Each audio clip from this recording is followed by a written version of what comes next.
Good evening, everybody. Welcome to another edition of the Sports Exchange. My name is Scott Morgan Roth, the Motor City Mad Mouth. Glad to have you with us tonight.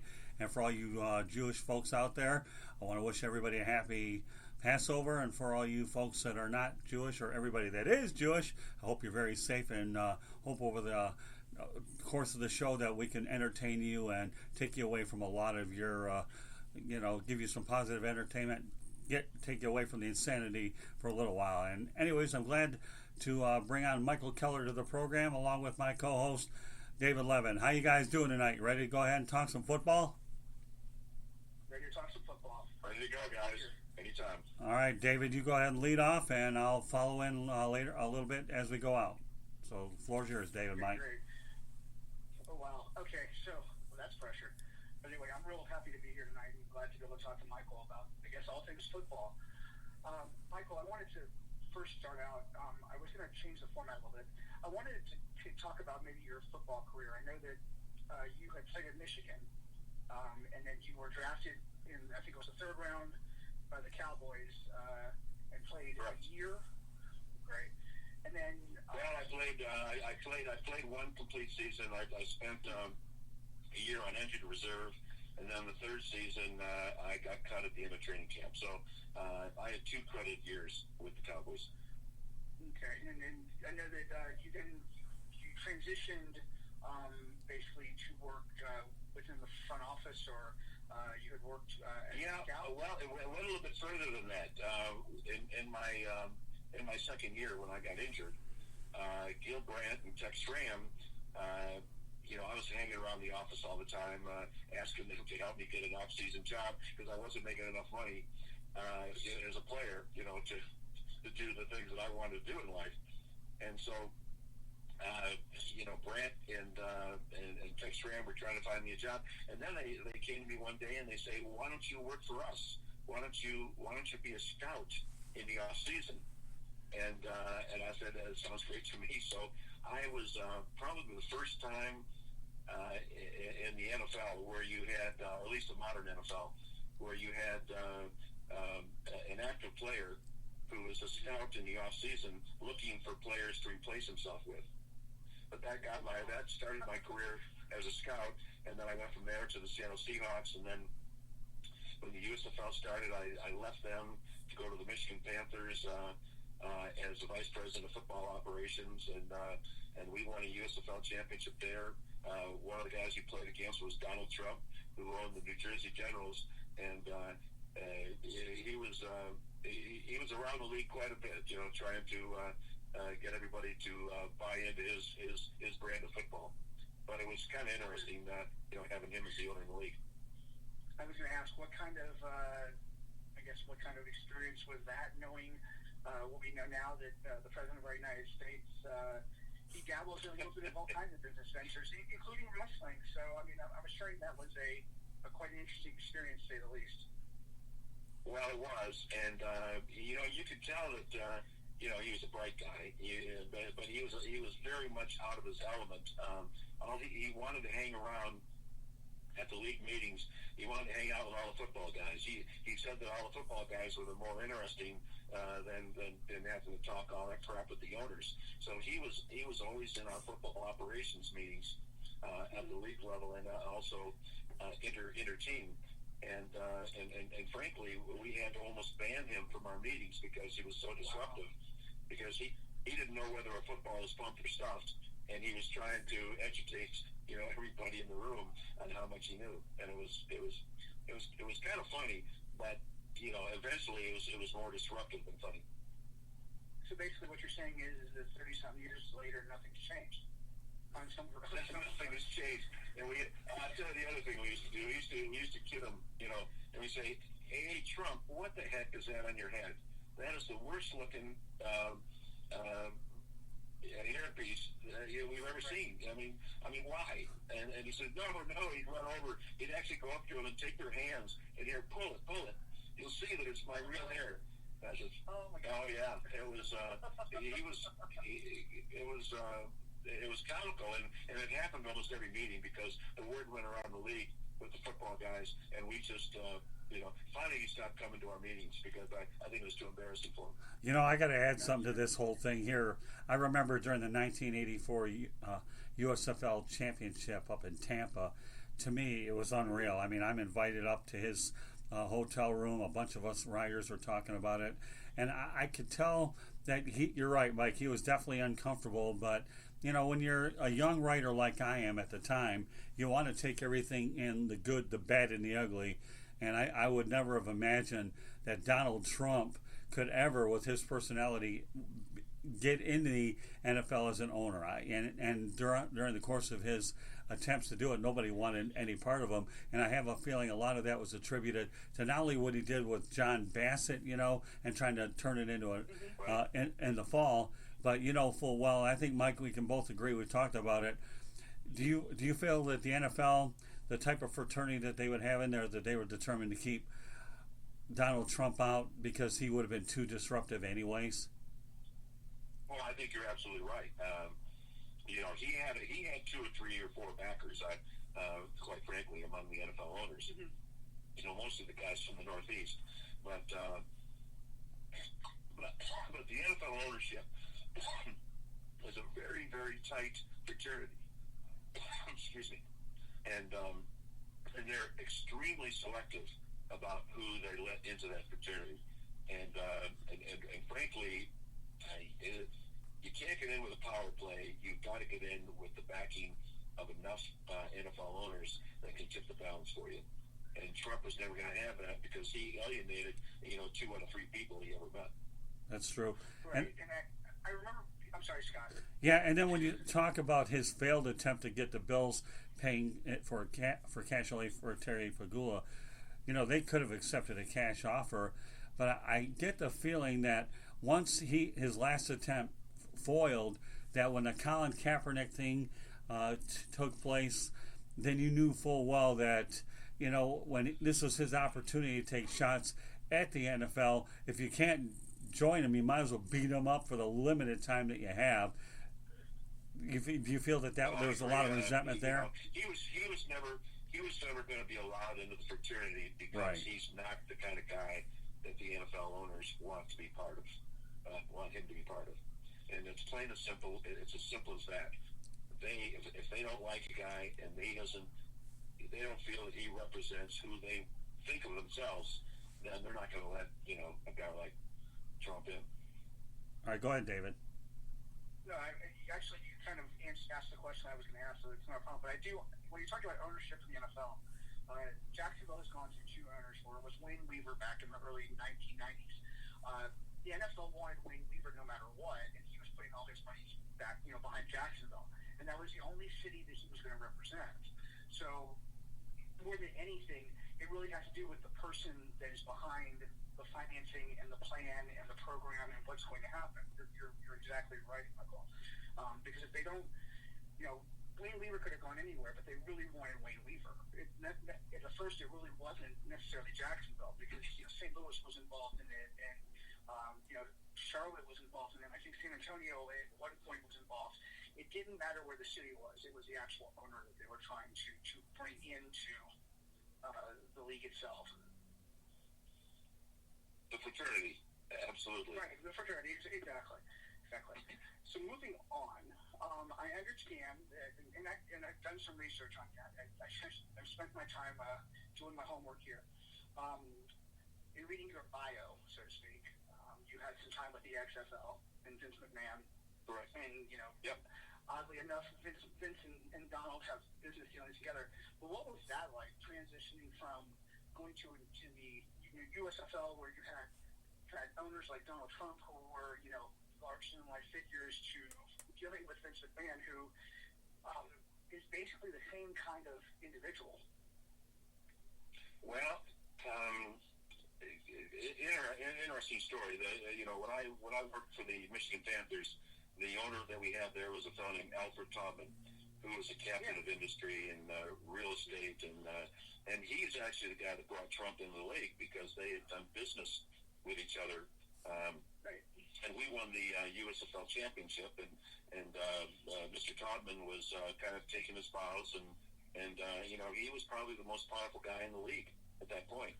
and he was very convincing on bringing Trump into the league because he was a pal. He was a pal of Alfred Toppin. So, but after that, it's we talked about it already, but there's the guys, the people who are brought into the league, and I know because I was so close to the Nordstroms when I was up with the Seattle Seahawks, and we used to discuss all these things, and they said that it's they want to bring people into the league that they all agree are their type of people, and nobody's going to force their way in or think that they can buy their way in because they still have to be approved no matter what by a I don't know, what is it, a 2/3 vote by the league ownership as represented, and you better have all your votes lined up in order to get somebody in that doesn't match up to what the owners want. Fair enough. Let's talk a little bit about your experience with the XFL. How is that a transition? Because you're going from traditional NFL or USFL, which is, the basic fundamentals of football, and then you're going to something that's a little more hybrid, more off kilter. It's theatrics. It's all those things that. Well, and that's the way that Vince McMahon, he said from the very beginning, this is not going to be your grandfather's league, and I was a 100% football guy. They brought me in as that, to be the VP of football operations and to make sure that we got all the best players we could possibly get, and it was a challenge because we weren't paying the players a whole lot of money, but that being said, our colleges and universities develop so much great talent that has no place to land. And we see it, all of us who have been in the game for a long time realize that, just because, you've got a certain number of players that are drafted, that doesn't mean those are the only guys that can play. And the teams that, constantly work the free agent market hard, real hard, they have the next, 200 players, after the draft ends that they would like to have on their team. And a lot of people don't realize this. David, you would know, but that almost all the teams have got an army of scouts and friends of the franchise, so to speak, that are out there ready to knock on the door and try to get those undrafted free agents signed as quickly as they can. Right. It's somebody who I live in Jacksonville, and I'm at the stadium. Well, not right this moment, but more times than not, to the point where my girlfriend wonders where I am. But I know that there is a process that you go through. When you're because you have the draft, and you have free agency, and you have the undrafted free agents, and you have the rookies that are street free agents, and there's a direct process. And football today definitely isn't like it was when you were playing or when you were involved with scouting and the front office and the inner workings. What do you like about football today maybe it didn't have back when you were playing or when you were working? Well, I think the thing that strikes me as the largest point is the kind of media coverage that college football. That every game in the National Football League is televised and dissected ad nauseum. But what really surprises me is the advent of over the last 30 to 40 years of all of the alternative television possibilities for all of these different leagues, and almost to the point that almost every college game today is televised in one shape or another that could be picked up by a network or a cable or somebody that has rights to those things, so that you've got 10 or 15 channels with football games on one after another on a Saturday. If you can't get your fill of college football on a Saturday or Friday and Saturday, in America today, you're just not trying, or you're living someplace where you don't get any channels. But when we were growing up, we only had 3 channels, so you didn't see much of it. I'm dating myself, but it's just, I think it's the growth of media. Right, we all remember it. We were kids, and then we had the segments between regular television, and Dad would sit there and decide, are we watching CBS or are we watching NBC, and that was it. You watched one or the other, and if you didn't like it, you had to go do something else. I remember how vividly, how that was. That's all you had. College football. Yeah, let me point something out about. So I think that's been a huge impact on the game, on the athletes. And because they know that they're primetime players, I don't know if that's good or bad. But the fact is that it's been the infusion of money and the infusion of exposure that it's gotten. I think that the college game is just expanded exponentially, beyond anything that it was, 20 years ago. And I think that's to its benefit, and in some ways, I think it's their detriment. Well, you start putting bad product on the field, and it influences the way people think of your product. All right, let me point out a couple. Let me point out a couple things. That's our next show, Scott. Good and bad of college football. Oh, don't worry. Don't worry, Mike. Get ready to book a ticket with him. All right, so Mike and David, you bring up some interesting points. So first of all, obviously, Mike, you knew me being from the Midwest, our state, okay. But back in the day when TV contracts were set up, every program was only allowed so many appearances on the networks over a 3-year period. And that's when they obviously had to make some major changes in the deal. Because remember how the old traditional rivalries, you never wanted to see them taken off. You always had Michigan, Ohio State. At that time, you had Oklahoma and Nebraska. So, Mike, talk about the limited amount of exposure that they had back in the day. Because I still think in some ways I didn't mind it because you focused on rivalry games and a lot of the keyer matchups so they're in and out of the conferences instead of being able to get everything today. Because, to me, that was pretty neat where they could be selective. And back then you only had 50 or 60 Division I programs as well, Mike. Well, I agree with you. If you had a television, and I remember, and I don't feel like I'm that old, but I guess I am. But if you got on television, twice a year, after you played, I mean, that was a big deal. And of course, we always had the Ohio State game on. Once in a while, the Michigan State game would be on, and if there was somebody in the network that liked you, you might get one of your intersectional games put on. But that was about it. I mean, it was you just didn't have the exposure. And like I said, exposures can be good and bad. But I think that it's the money that's derived from it that makes its way back to the teams, the ability to improve facilities, the ability to maybe pay some coaches a little bit more money.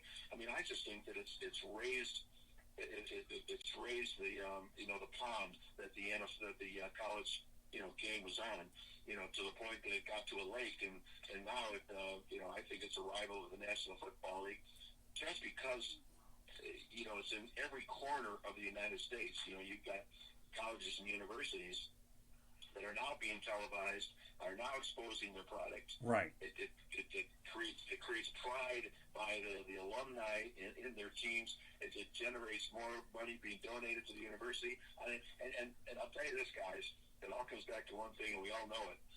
It's all about the money. Follow the money, and you're going to see what either good or bad is going to come out of it. Well, exposure is priceless, without a doubt. So with that said, okay, Mike, being a scout and a former front office guy and a talent evaluator, now we're in a position, and we know we can't stop it, where you have too many bowl games. I personally don't like too many bowl games because you have a lot of empty stadiums, and then you're rewarding mediocrity. But the only meaning that I see about the bowl games is it gives these athletes another opportunity to get more film on tape, and it's good for the scouts only. Otherwise, I could care less about 9 million bowl games. And now, if they get desperate, they'll even let a 5-7 team. And I hope those are far and few between. But what do you think, Mike? Too many bowl games, or do you think it's necessary for the scouting? I agree. I think there's too many. I think it cheapens, the whole thing. Where you're not trying to have a great season in order to get into a bowl game. Right. You're just trying to get to a winning record. You're trying to get to 6-5.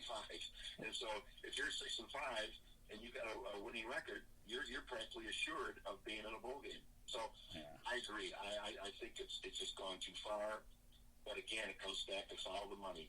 All these little towns, all these little cities, who had a stadium and they wanted to put a bowl game in it, and they'd make up a name, and it generates money for a month, 6 weeks, leading up to the bowl game. It generates money in the city, and guys, it's all about the money. Yeah. That's what bowl games do for communities, and you're not gonna see it ending.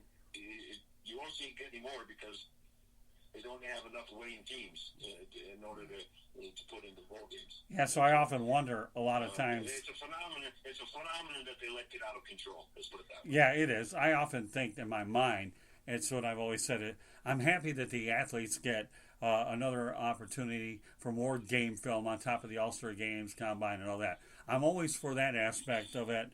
And which is why there are, but there's that line that we both know there's too many bowl games. Yet the upside is it's another opportunity for these kids to get film. Not that they don't have enough, but Mike, full well, you can never have enough good film, especially live. So I just wanted to expound upon that point. So go ahead, David. No, I think you're right. I think that, but every player, when he's down to his last game, he wants to play another one. So, yeah. I don't care. I don't care what kind of a rinky-dink bowl it might be.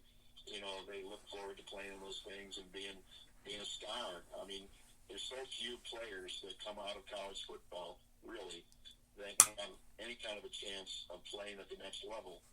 That for 90% or more of these college seniors they're playing their last game, and so they want to extend their lifetime as a college football player as long as they can, because there just aren't that many opportunities at the next level.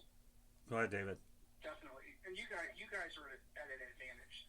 I'm a little bit younger than you guys, but I grew up in the South, and especially in the state of Florida. And in the 70s, college football in Florida was mediocre at best. And when you would watch football games, we would watch a lot of Michigan. We watch a lot of Ohio State because that's what the feed was.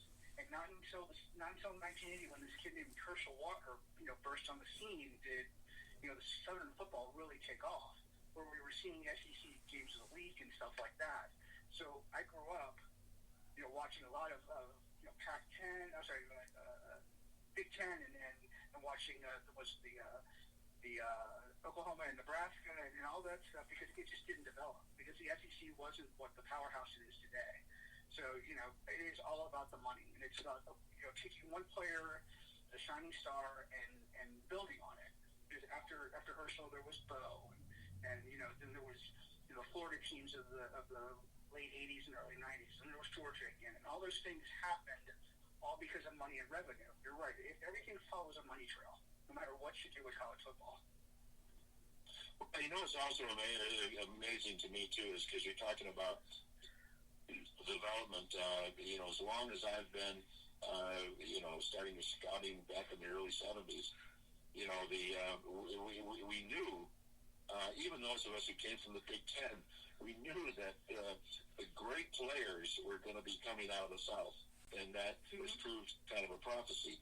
But the southern tier of the United States, I think from the 1970s on, has been the hotbed of talent development. And, you're always going to have, the Big Ten is going to produce players, but not like the speed and the talent and the year-round experience of being able to play the game that you don't have, in the northern tier states. Exactly. Yeah, well, transition just a little bit. I'm sorry, yeah, I should point out, too, Mike, one of the first things where I took notice was when Bo Schembechler snapped up Anthony Carter out of Riviera Beach. And in my mind, that's when the Big Ten and the Northern schools started to take notice of. Then you had James White, I believe, went to Michigan State. And the beat goes on and on. I mean, there's such a connection where, these guys are playing at marquee schools, and, I won't list all the zillions of players that have gone back and forth, but it kind of validates what you're talking about. Much less the fact that Anthony Carter did play for the Michigan Panthers as well. But they had the territorial draft as well. So it was interesting how the. I'll tell you what, and I was the director of football operations, and we talked to our owner, and we just said we are not, I repeat, going to let Anthony Carter get away. But you know the interesting thing about Anthony Carter back then, he was kind of. There was a lot of mixed emotions in the NFL about AC and whether he could play at the NFL level. I mean, they really looked at him and saw him as brittle and breakable, and they just didn't think that he could stand up, to the competition against NFL cornerbacks that he would be facing. Right. And of course, he proved everybody wrong because he was such an exceptional athlete. Yeah. But that's what I was alluding to before. So many great athletes are developed in the South, and not all of them end up, being taken by the Southern schools. Whereas, and Anthony Carter is a great example. I don't know exactly how he got up, and I think it was his grandmother or somebody that had a relationship with one of the coaches on the Michigan staff, and that's all I don't understand how Anthony ever got up to Michigan, but what a game changer that was for Northern teams and Big Ten teams and Mid-America Conference teams, and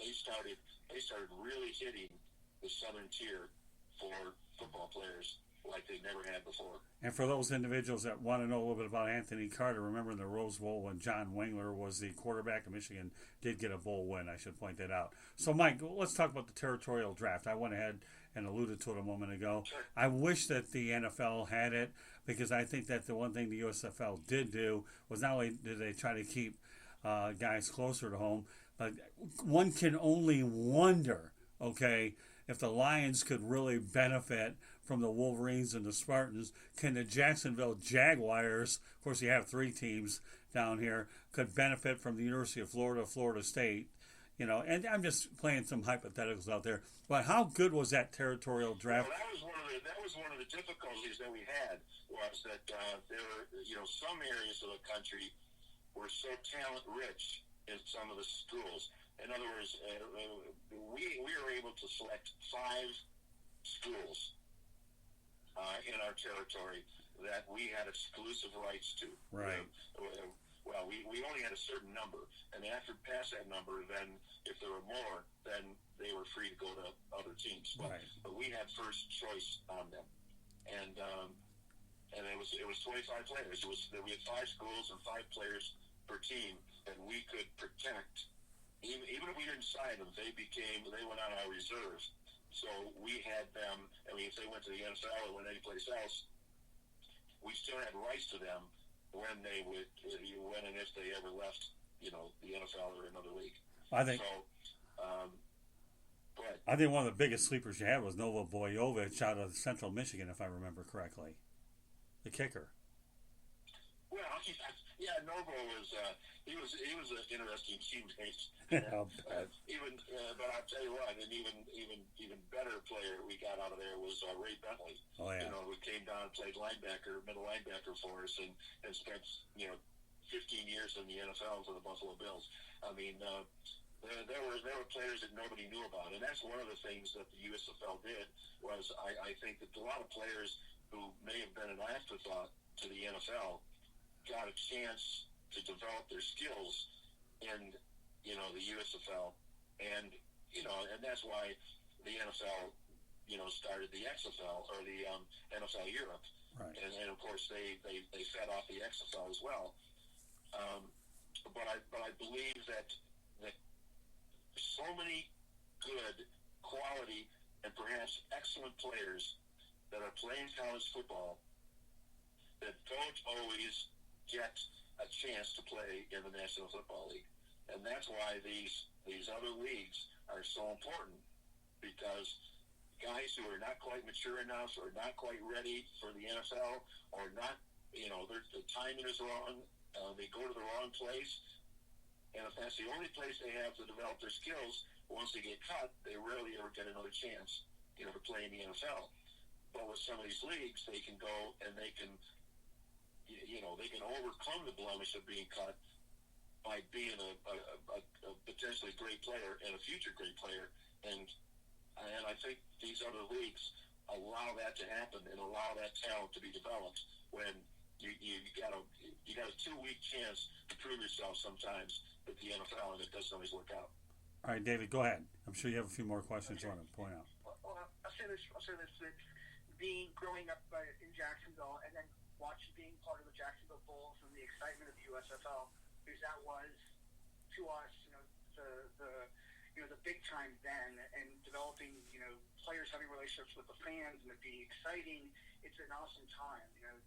Vaughn Johnson played here, and Gary Clark played here, and they went on to play in the NFL. And those type of players are embedded in the memory of football in Jacksonville long before the Jaguars ever got here. Well, and Dave, don't you think that that the positive experience that Jacksonville showed, for the Jacksonville Bulls in the USFL, don't you think that was the catalyst for them eventually getting the NFL team to win? Definitely, but two, and Scott and I have talked about this before, Jacksonville was used as a bridesmaid so many times by other NFL teams to try and get a new stadium, where the Saints and the Oilers and the Cardinals and all those people. I was in the stadium with Jake Godboll was the mayor, and they brought in the Colts trying to, the Ursays were trying to get a new stadium. Wouldn't you know it, 2 weeks later, they go to Indianapolis, we were there. So those memories are founded in the creation of what happens with the NFL now in Jacksonville. And it's growing up here. I've been here 40 years. It's something that, I take with me and I share with my, my kids and my dad. Those are the memories you just, it's cyclical. Absolutely. Well, I was with the expansion Seattle Seahawks, which was when Tampa and Seattle came in. That was actually until Jacksonville came in and Memphis. I mean, we were the last expansion teams to come in. So, so I've got some of the same experiences that you had in that, that there's such an excitement for, the NFL coming into the town. But the long, tireless effort that city officials make on trying to convince the NFL, that they're worthy of the team. And it almost became almost a joke that it was the USFL that propelled Jacksonville into the National Football League. Right, and at the time, I think Jacksonville had the largest technical NFL stadium, that they could use. Right. It was only being used for the Gator Bowl. You only played a bowl game there, or the Florida-Georgia game. And that was... Well, it was about 85,000 fans, too, isn't it? Right. Well, 85 seating, I'd probably say 90 standing room only for college football, for sure. Gotcha. Because, I mean, sure.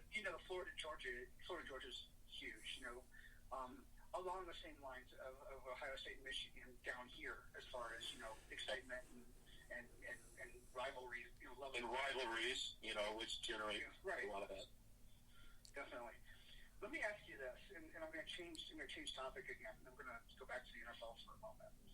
A lot has changed this year alone with the NFL, and I know that because of everything that's going on with the world around us, COVID-19, and all the sports that have had to shut down because of this pandemic. And anybody that's listening to us, please stay vigilant and listen and stay inside what you need to do so that we can get rid of this. But how important is it that the NFL starts on time because of all this? How important is it that the NFL carries the banner and says, "We got your back. We're going to help, produce some normalcy in wake of everything"? Well, I think, if you look back in our history in times of crises, and whether it was an assassination of a president or it was,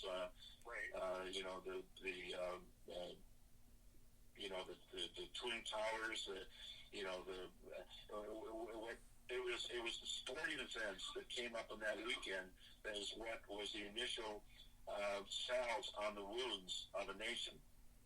Where groups and cities and teams and fan bases can get together and celebrate something that they care very much for, it starts to lessen the pain, because you got something to turn to. And I'm not trying to make sports out to be, bigger than the safety of our country. And I believe me, not saying that, but I'm saying that I do believe that that people look to sports as that relief from the reality of every day that is not very pretty. Even if your team loses, if you have players, you have a situation where you still have hope. That galvanizes communities and states and stadiums full of people that can follow something and get some enjoyment out of it. And you know what? That's exactly what I wanted you to say. Thank you. I feel that we're in a situation now where we need a Band-Aid, so to speak, and any kind of diversion that we can get right now would be much appreciative. And I'm not making light of it at all, because there are people that are in far worse situations than any of us on the radio today, and they're going through tragedy. Well, the unfortunate thing is that the very thing that brings people together is the thing that may be the most deadly to people if they can be infected. So it almost precludes your chance of doing it, and the only way that you can do it is do it as a studio sport. And you can't even let fans into the stadium, so you just have the team down there playing. And I don't know how that's going to work. I don't know how they can do it. They can't make the country healthy faster than it's going to become healthy. You know what I'm saying? Right. I mean, no, exactly. As strong as the NFL is, they don't have that ability, and it's only going to happen if they get a better hand. Now, personally, and I'm not going to get into the politics of all of it, but I believe that very, very quickly there's going to be some kind of an antidote or something that you can take. And I'm talking within weeks, not months. But I think within weeks there's going to be something that they're going to find that can act as an antidote that is going to minimize the spread, of this horrible virus. And I think you're going to see it. I think you're going to see it very quickly, and I pray that that's the case. Yeah, you're right. I pray it's the case too. You're right, Mike. I would find it hard to believe that the NFL can play in empty stadiums. I have my doubts about that. I really do. I don't know how it could happen. That almost becomes a parody of themselves or something. I think they'd be better, being shut down, even though they'll lose revenue. and that's the thing that grinds at the owners more than anything is their revenue drop. Oh yeah. But I don't. But common sense says that it should not be played unless it can be played under normal circumstances and safe conditions. You realize that Michael just said a dirty word about revenue, right? I mean, we have that on tape. If they don't make any revenue, it's no good for them. And I'm hoping they can find some balance. Scott and I had talked about the idea of playing sports, any sport, like baseball, as they're talking about it right now, about playing in front of empty stadiums and maybe piping in crowd noise from last year. I don't see how this all works out. I don't think it can work out and be viable because fans won't buy into it. Well, I think if anybody knows that's what you're doing, then it becomes a laughing stock in the other forms of media that looks at it and says, do they think we're stupid? I mean, do they think that we're so easily manipulated? And I just think there would be a huge backlash if anybody tried to do that and tried to hoodwink, smart people. Right. Okay, Scott, you got the floor. Okay, you get it all out there, David? Wait. I'm good. I'm really enjoying this. This is great stuff. Well, that's what it's all about, obviously. So, all right, Mike, we'll go back to the USFL. They had the 18-game schedule, and they didn't have. I don't think they had any preseason, but now the NFL wanted an 18-game schedule, 2 preseason games, had to settle for 17 with 3 preseason games. First of all, how are the dynamics of an 18-game schedule in the USFL? And then when you get done answering that question, I want to take a look at this collective bargaining agreement with the 17-3 in format with the preseason game. So start with the USFL, Mike. Well, I think it's kind of a moot point. When you're a football player and your coaches and team, you're not looking at it as 18-2 or 16-4.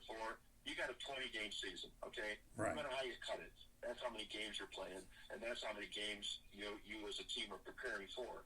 Now, preseason games, the fewer you have, the more you've got to play your veterans in those games.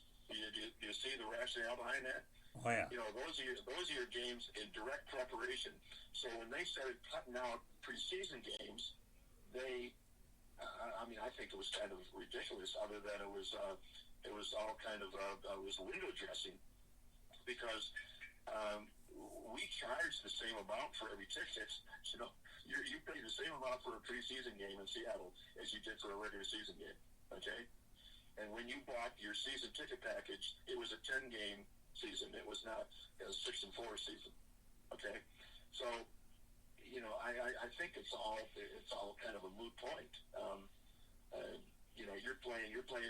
You play 20 games. You charge the same amount of money for all those games. The biggest part of it is how do you use that preseason and leading into the regular season? How do you use that to get your team ready to play? And the answer to that, in many ways, is the players have become year-round members of the team. They live in the city. They practice every day. They're actually having their preseason training camp on a year-round basis, practically in their home practice facilities. Is that about right? Yeah, no, you're right. You're right on target. So, with that said, let's go to the 17-game season. Now, my gut feeling tells me, Mike, that the Let me ask you a question. Yeah. What difference does it make whether it's a 17-game season or an 18-game season? I say just make it a 20-game season and decide how and prepare in the off season rather than needing preseason games in order to prepare. Oh, hey, listen, I couldn't agree with you more. Remember, once upon a time, Mike, there were 6 preseason games. This is way before David. Yeah, 6. Seriously. And what people don't realize that they're charging the same amount of money. Right. It's all part of the TV package nowadays. And so, what difference does it make whether it's 17-3 or it's a 20-game? It's a 20-game season. Just stop tap dancing. Oh, I agree. I totally agree. I mean, now let's look at the dynamics. Since David didn't realize that once upon a time drafts were 16 to 18 rounds until they brought them down to their current the 6 or 7. Then you had the undrafted free agents. But let's just take a look at. I've been around a long time. I do know that it was 16 or 17 rounds.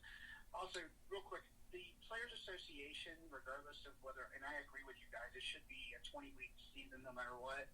The Players Association is always going to look for some sort of leverage with that, and they're going to claim that they are going to get injured by, not practicing enough or practicing too much. There's no way that the NFL itself can win in that narrative. There's always going to be something that the Players Association...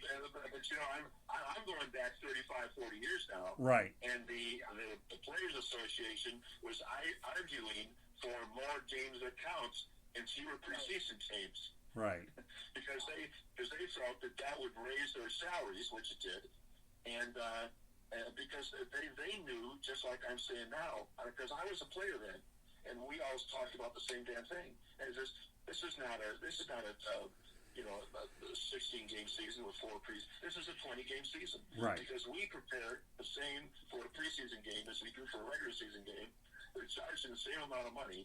It's all part of the TV packages that brings all the money in nowadays. So why is everybody tiptoeing around it? It's a 20 freaking game season. Oh, yeah. Well, now let me ask you a couple of other things. You might as well count them all, okay? Yeah, no, I'm with you. So, all right, with what you said, Mike, you've given me a couple more good questions I want to throw your way. Well, let's just talk about the 17-game season for just a moment, okay? You have that extra game, which I think is going to be utilized to make sure that every team plays internationally, and we know that's, I think, a tool to grow the game globally.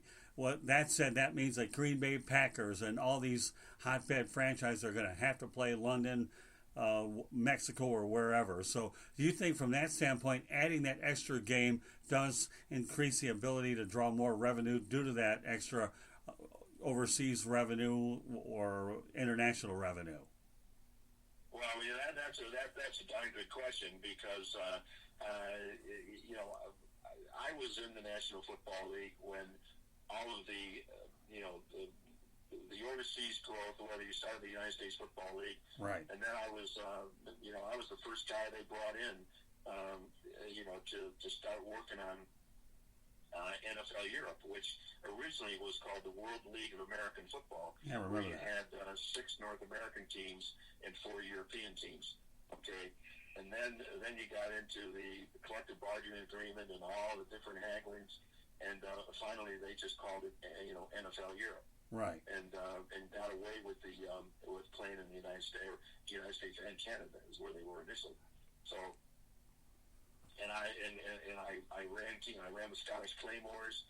I was working for the league office when we brought it back, helping form the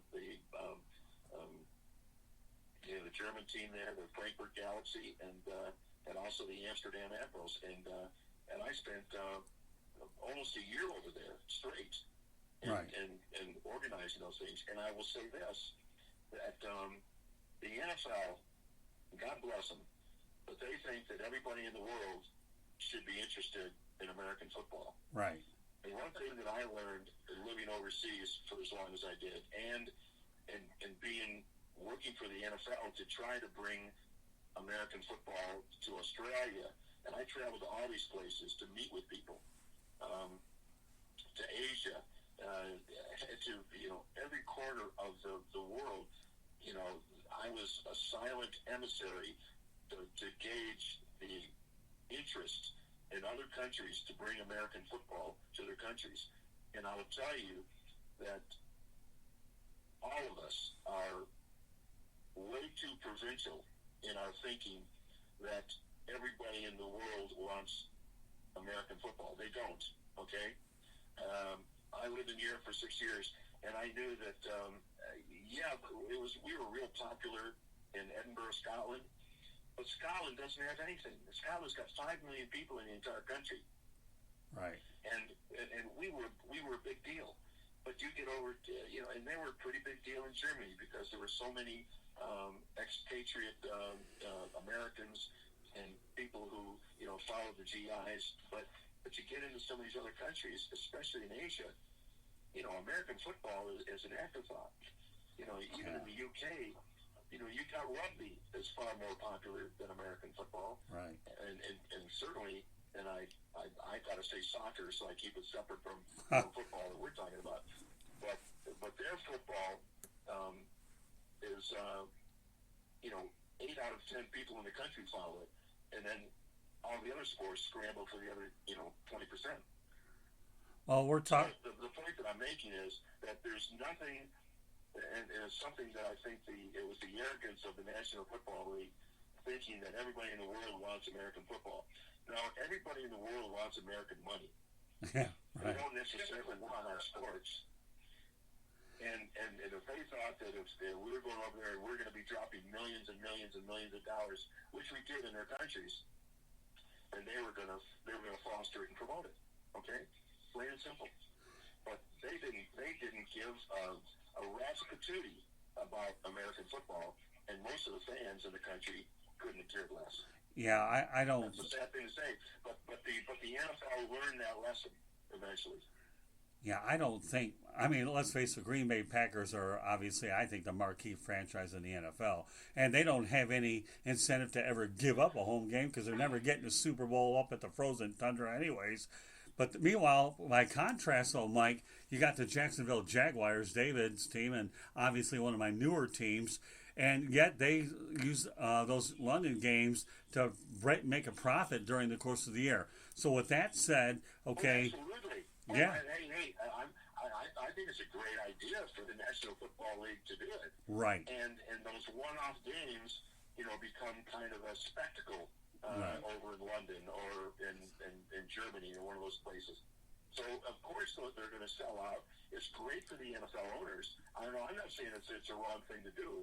I'm just saying that, in the grand scheme of things, that the European countries don't want a weekly, and I shouldn't say that. You've got, Channel 4 in England that televises an NFL game every week, and it's got good ratings. Okay, because you have a group of followers that like it, but we learned that it's never going to be as big as football. Our football is never going to be as big over there as it is in the United States, because they've got their own stuff over there, and they're not distracted by American football that much. So that leads me. Sense? Yeah, that leads me to my next question, Mike. Okay, can an NFL team survive overseas in England full time? That's really what I've always wanted to know. And since you've lived out there anyways, nobody, I don't think, would really know it better.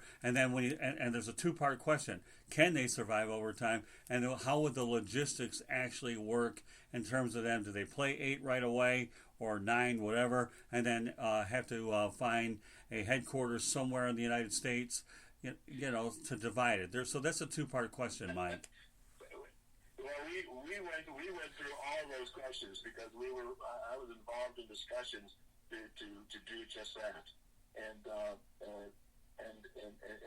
fact is, yes, we worked out. I'm going to answer the second part first. Okay. We did talk about how a European team would have to do it, and we decided just because of the sheer cost, you couldn't. Although the NFL oftentimes doesn't care about cost. Okay, I mean, they not like the other leagues I've been with had to care about it. But I will say this: that the sheer cost of a team in Europe and having to travel individually back and forth, we determined, if we were going to put a team over there, that the minimum trip to the United States would have to be at least 2 games. In other words, you're flying in for 1 game, and then you go up and you practice and prepare for another game before you fly back to Europe. And in many cases, the decision was that, the discussion was that it should be 4 games. But now you're talking about putting a huge burden on a team that really becomes a road team. They're not in their homes, they're not with their families, or if they are going to bring their families, the cost goes through the roof. There's so many arguments on how it could work, but most of them, it comes back to it just isn't economically feasible to try to. I mean, we were talking about teams in Australia, and we were talking about teams, in Japan, truly, and that's why the World League of American Football and then, NFL Europe was started, because the NFL wanted to find out if it was physically feasible for there to be teams playing in the United States and in Europe and in Asia and being able to compete with each other and be able to handle the travel. And what the NFL finally came up with was, no, it's too much of a burden. It puts too much. It starts getting down to who travels the furthest, has the worst records, and then they'll decide that nobody wants to travel, and that ends any European league or any Asian league. Yeah, because from what I've heard, although the schedule hasn't been released yet, that when the Jaguars get 2 games, I have a feeling they'll play them back-to-back against teams there. I want to go back to the colleges for a moment. Okay, Mike. I know, obviously, we talk about how NFL players, scouts will find players regardless of where they play.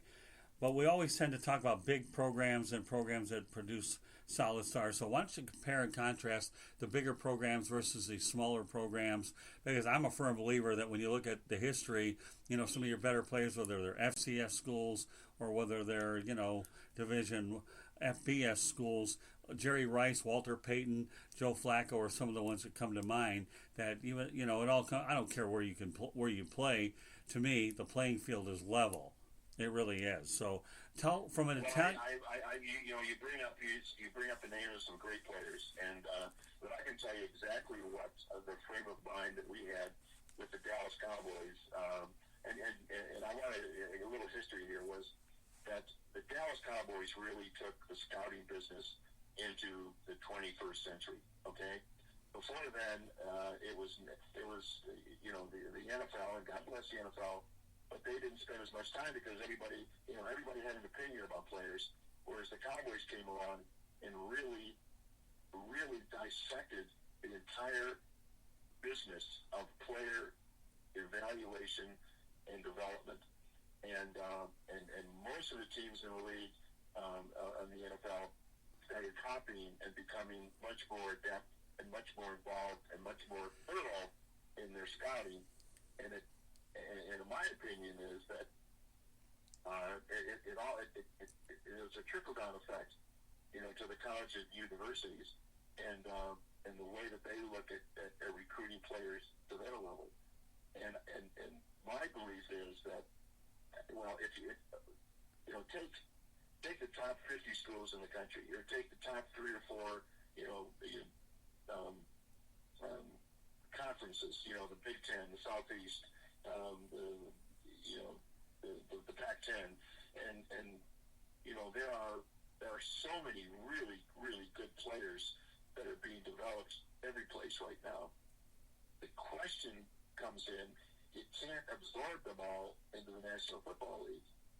So you better have your scouting system and your evaluation process down to exactly who the players are that you need to fill in with, and you need to keep your team growing. Initially when I was scouting, we didn't look at players that for us. It was always, we evaluated, and at least the story was that we always drafted on the best player evaluated. So no matter what you're doing, when you have your board and you have the top 200 players, you take the guy that is at the top because you've discussed him and discussed the situation, and so that no matter what happens, you draft that player who is the top guy on your board, which means you're always trying to get the best player. Well, I don't totally agree with that. I think if you have weaknesses on your team, you've got to identify weaknesses. Otherwise, weaknesses never get fixed. And so I believe it's a combination that you should always follow, to make sure that you get rid of your glaring weaknesses in the draft, but also continually strive to get the best players you can. Now, Mike, does that make sense? Oh, yeah. So the draft, Mike, is 2 weeks away from today. And, once upon a time, nobody really paid attention to the draft until ESPN started televising it. So, but now we find ourselves with a situation where nobody's allowed at the facility. I've even heard talk about teams wanting more draft choices to make up for their mistakes, even though you can make mistakes with no matter how many draft choices or undrafted players that you have. That'll be for another point. So, that's where you sign the free agents. You've got a well-oiled machine. The teams that are organized will benefit from that situation. True. So, how do you see this year's draft playing out, knowing that they're not at facilities, they can't be together, we have technology, they got to communicate by phone, Zoom, or whatever, okay? Do you see this draft any different than you would any other draft? Can you imagine such a thing? I think it's been disrupted because, there's always a lot of scrambling around at the last minute, bringing players in for final physicals or final workouts. I mean, it's a mad scramble. It's always been a mad scramble, and David, I think you probably agree that it's just a whirlwind of activity leading up to the draft. Well, you're not going to have that this year, right? But I will say this: that I think, and David, too, correct me if I'm wrong, that the guys that are being evaluated, that are put on the board and are going to be drafted, these guys are not guys that are just looking at it over the last few weeks. These guys have been scouted since they were freshmen. So you've got file and report and file, and one after another. There's almost no stone that's been left unturned in getting the information that you need on the players that are going to be in the draft. So, unless somebody, just needs a 40-yard dash time at the end and they can't get it, well, they probably got 3 or 4 times on them already. But the point I'm making is that there's every team's got a mountain of information. I don't think that it would disrupt anybody if the draft was delayed or whatever. I mean, it's just business as usual for them and the scouting departments, I believe. So do you think that perhaps they should lengthen each round by about a minute or two, or does it really make that big of a difference? Because if you don't know, they've got all the players listed on the board, right? they're ready to make 2 or 3 minute decision. Most of them are have the guy that they want, and they're just waiting to make sure that he doesn't get drafted by somebody else. So as soon as he doesn't get drafted, then they're ready to pounce. So we used to have everybody in the organization was there for the first 3 or 4 rounds of the draft. And then after that, it's just down to the scouts and the football people, and turning over the names to the media when they get drafted. There's excitement early and for the top, but there's not excitement for 7 rounds or 12 rounds or whatever it ends up being. All right, no broadcast. Yeah. Scott, it's not going to matter. The Jaguars and the Lions are still going to screw it up no matter what. Well, that's okay. We were trying to find some wishful thinking here, but obviously. You got to look at history. You just wonder if history ever repeats itself. I know, add a little levity there. Oh, you did. That was good. That was good. So with that said, Mike, no football broadcast would be complete with you on there without talking about Tom Brady not only leaving New England to go to Tampa, but then now those stories come out where he knew he was going to leave a year before, so he had an internal lame duck year. So when you put the Tom Brady situation in perspective, we could do it a few. I have not talked to Tom recently, although when I was with the Oakland Invaders, I was very close to the family, and I was part of recruiting Tom to Michigan. Were you? Okay. So that having been said, I've not talked to Tom Brady or Giselle in 5 years. Okay, so but I would say that I think that Tom and Giselle have got more money than God. Yeah. They're not going to make any decision for money. Okay, number one. Number two, I think that Tom really believes, that he just loves to play. And it's like the old adage, don't stop playing until you know you should. Right. If you don't have that feeling, keep playing until, for as long as your legs and your body and your mind allows you to do it. Because there's so many players that regretted that they retired too early. Right. And Tom is in great health. His arm, I'm not saying he's got the arm of a 30-year-old anymore, but he's smarter than he's ever been. And Tom understands offenses and defenses as well and can read them as well as anybody. So, as long as he's got his health and as long as, Tampa can protect him, that's my biggest worry. Can they protect him?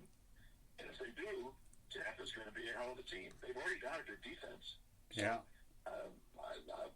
I'm not a betting man, but I'd start putting a few, bucks on Tampa, in the playoffs.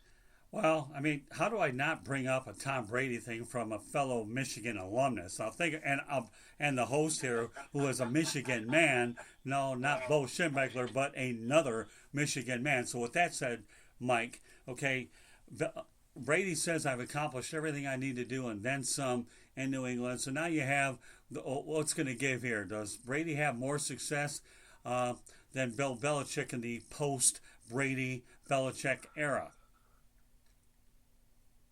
Well,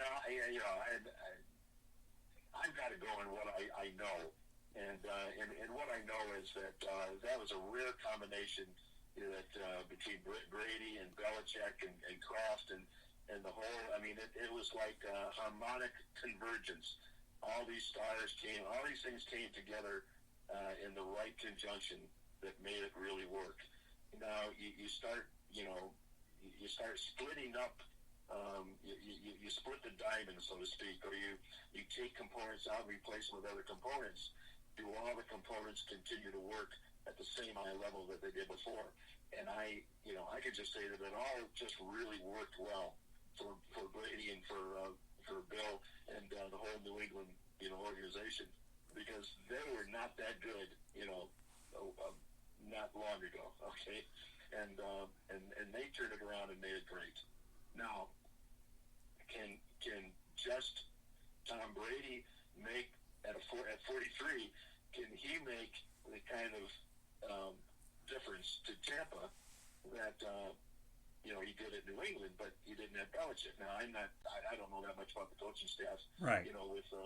with Tampa, and I'm not going to hypothesize on it, but I will say this, that I think I think Tom is still motivated. I think he wants to prove people wrong, and he's always been that way, and he's always succeeded with that frame of mind. Now, I also think that Tampa is not a wounded chicken either. I think they've got from what I've been reading, they're pretty strong. They got a good defense. They've got the receivers. They've got the components, and I'm also sure that Tom Brady has somebody evaluate all the teams and found that Tampa is on the brink of big success.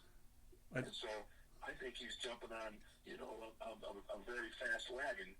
And the question is, can he handle the reins and can he stay healthy? Yeah, I mean, Bruce Arians is a proven coach. He's worked with Peyton Manning, Carson Palmer, just to name Ben Roethlisberger. So he's in good hands there. I kind of wonder whether Belichick has the horses in New England. And now we'll find out what a really good coach he is. I'm not downplaying Bill, but now I guess the intrigue. And I don't know. I couldn't even tell you who the backup quarterback is, but Jared Stidham. But I know that whoever it is, it's not Tom Brady. Okay? Yeah, right. No, exactly. I mean, Blaine Gabbert, I believe, signed with Tampa, but then Jared Stidham is the supposed heir apparent to Brady, unless they pluck somebody out of the draft.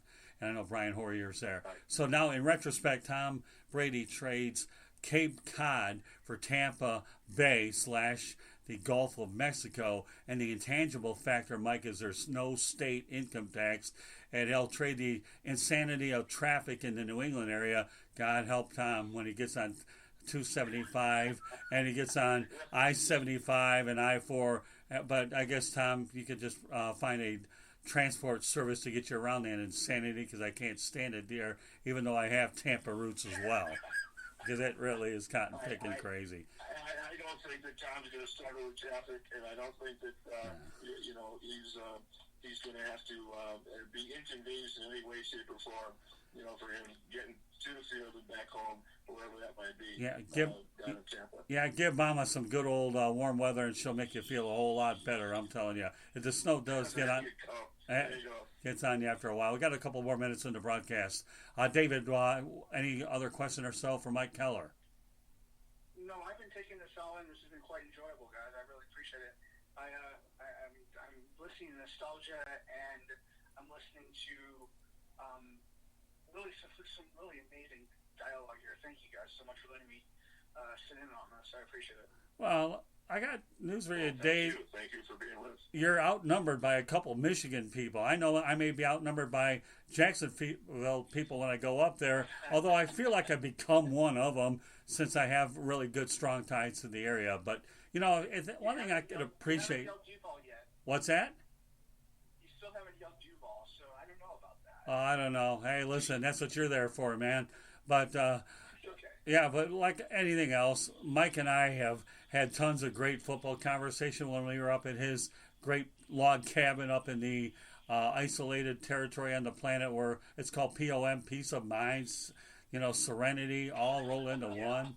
I'm telling you, it was unbelievable. As Dick Vitale would say, a former Michigander, it's awesome, baby. No, didn't have a lot of caffeine today, so don't worry about that. But anytime you can get into it is gorgeous. I'm so glad, Mike, that we have you on here. We love bringing you on as often as we can, and I'm going to keep you in the rotation because you have more football knowledge than politicians tell lies. I don't know about that, but I'll make a case that you probably do. And no, I'm not bringing any more politics. You just got to tell lies like you believe them. Oh, well, yeah. You're halfway home. Yeah, I don't know if I'm an umpire. I call it the way I see him. All I know is I call it the way I hear it, and lean. Well, hey, listen, the one-liners are going to come out fast as we go ahead and let people know. Just so you know, folks, you're listening to Sports Exchange here on the South Florida Tribune Broadcasting Network. You can follow us at Tribune South on Twitter. My other personal handle is Scoop, SCOOP. If you have 5 fingers, that's how many 3s there are on it. You can find us on Instagram, South Florida Tribune. Am I talking fast enough, or do I have to do that thing called Zoom here, which I don't know anything about anyways, except when I go on the interstate to do it. And if that isn't good enough, go to Facebook, look for the South Florida Tribune on Facebook as well. David, any information you want to get out there before we wrap up the broadcast? I don't know if I can talk as fast as you, but Nobody ever does, so don't feel too bad. Okay, I can be found at samspeed.com. I cover the Jacksonville Jaguars. Sorry, I also cover the Miami Marlins. Don't hold that against me. I can be found on Twitter at DM719907.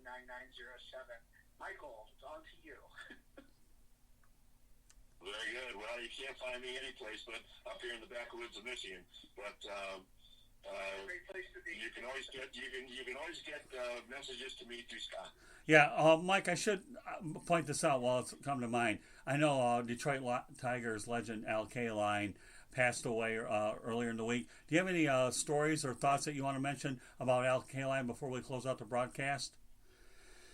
No, just that when I was a young kid growing up, the Detroit Tigers were the greatest, and Al Kaline was the greatest Tiger, and has been for so many decades. And he's going to be sorely missed. And I'm very pleased that I got to meet Al and be with him on several occasions, and just a first class gentleman. And there's nothing more that you can say that he was a consummate pro. And he was a consummate human being, and he's going to be missed. Yeah, I had an opportunity to meet Al on a couple of occasions too. Back in the day, I couldn't. It was hard to take photos with him, because we in the media we got to be careful about what we do, otherwise we'll get run out of the joint. But meanwhile, the stories that I had to meet him a couple of times, I got away with it with Mickey Lolich because he kind of lives in Southwest Florida and had him on the broadcast. But nevertheless, Al Kaline, rest in peace. On behalf of Michael Keller, David Levin, my name is Scott Morgan, the Motor City Madmouth. Hoping that you enjoyed this broadcast. Once again, subscribe, download, and of course listen, because we want to make sure that you definitely got your football fix, and we were able to deliver it on many levels. The most thing I can ask all you folks to do is please be safe. Don't make any self-destructive decisions. We want to make sure that health is first, and we hope that all three of us have done a very sufficient job to have you entertained tonight. So, Mike, once again, thanks for being on the broadcast. David, well done again for the 9 millionth time. And if we have cliches about how many times I tell you to do a good job, I'm guilty as charged. You can't go ahead and put handcuffs on me. You can hope to put duct tape on my mouth, and I'll probably get rid of it anyway, so it doesn't make a difference anyways. But, wow, I'm not going there. But it was a great time, guys. Thank you so much. All right. Well, once again, Mike, you and I will be in touch again. Thanks a lot tonight, and we will talk soon. Meanwhile, good night, everybody. Good night, guys. Take care. Bye-bye.